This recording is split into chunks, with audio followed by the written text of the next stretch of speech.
My name is Major Adam Carnal. I'm with the Crawford County Sheriff's Office.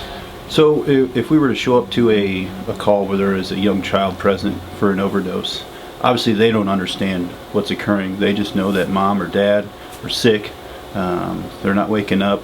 It could be a very frightening situation for them. So depending on the personnel on scene, we do what we can to soothe that child and make sure they understand it's going to be all right. If we were to respond to where there's an older youth, a teenager, they kind of understand what's going on, and if they're the youth or the teenager that's actually overdosed, then we have to deal with the parents. And sometimes they don't understand or know that their child had an issue until that day. So it's always a precarious situation that you have to treat delicately because that's their child. But we're going to render whatever aid we can and provide whatever we help we can and offer information and services that we have at our disposal to ensure that the parents understand that there is help, and we're more than happy to do that for them.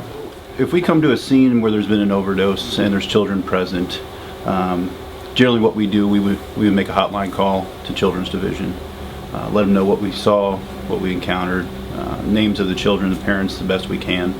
And then we'd also contact the juvenile office to have them involved for basically sending all of our reports to and paperwork so that they can go through their process and making sure that the kids remain safe.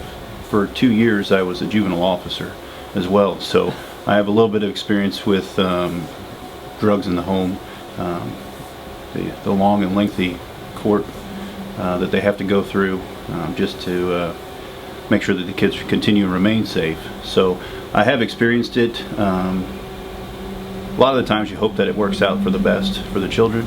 They're the ones that are hurt the most throughout it. So you always want to see the main goal is the reunification with the parents.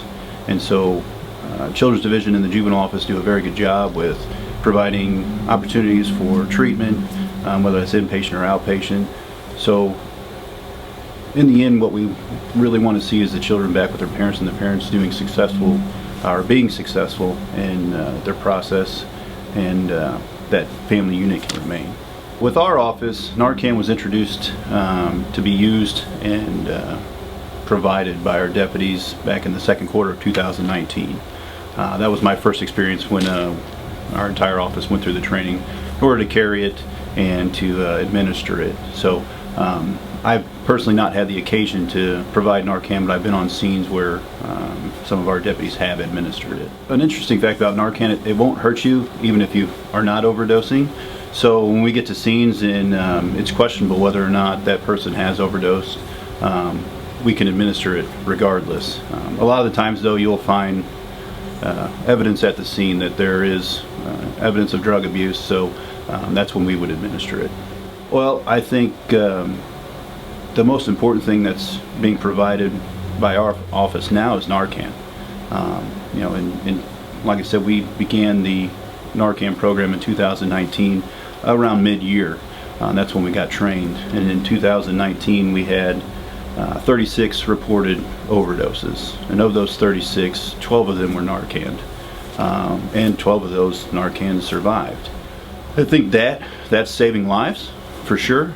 And whatever we can do, we're not here to determine who gets the treatment. We're just here to provide whoever needs the treatment.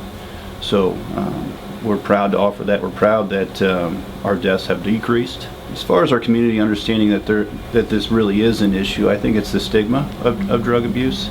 They don't want to believe that it's affecting the community as bad as it is.